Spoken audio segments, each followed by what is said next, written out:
With just one day to go until a US and Russian summit on ending the war in Ukraine, President Volodymyr Zelenskyy is in London to shore up European support. A short time ago, Prime Minister Keir Starmer welcomed the Ukrainian president to Downing Street for private discussions about the conditions of a potential ceasefire. Our Europe Bureau Chief Mazoe Ford joins me now from outside number 10 Downing Street. Mazoe, now neither Starmer nor Zelenskyy will be at this meeting between Donald Trump and Vladimir Putin in Alaska. So what's behind the very public show of support ahead of that meeting?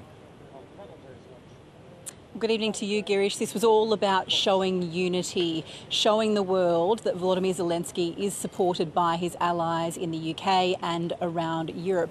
The Ukrainian flag is flying high above here at number 10 Downing Street this morning, local time. Mr. Zelenskyy arrived and spent about an hour and 10 minutes inside with Keir Starmer. And then when they emerged, there were handshakes, there were hugs on the way in and on the way out. And what we did notice, though, there were no comments. And I think that's tactical because yesterday the leaders said all they could say to Donald Trump. They gave him their last pitch, if you like, before he went into that meeting to try and influence his thinking and reiterate to him that he must not cave to Vladimir Putin's demands. So they don't want to say anything now that might upset the apple cart. Yesterday, Donald Trump gave that meeting a score of 10. He was very happy with it, and he said his goal going into the Alaska summit was try to bring about a ceasefire. So now the leaders are very much just trying to show their unity, show they support Ukraine, make sure that their messages, that there can be no territorial handovers, there can be no changes to international borders, the ceasefire must be lasting. All of those messages stuck yesterday with Donald Trump. So today is about those shows of unity before he goes into that meeting. So now thousands of kilometers away, what can we expect from that meeting in Alaska tomorrow? We now have a little bit more information about the timing of that, Girish. We know that Vladimir Putin and Donald Trump will be sitting down in Anchorage about 11:30 in the morning local time. That's about 5:30 Eastern time in the morning, Australia, on Saturday. We're expecting them to sit down also with their delegations in that time, then work together over breakfast.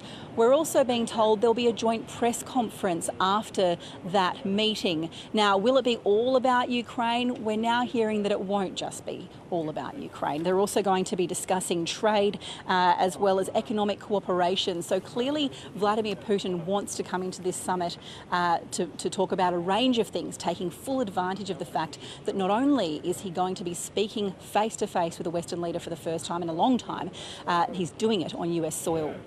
And as we can see, Russia has been accused of ramping up the war ahead of these talks. What can we expect Putin's approach would be going into this summit?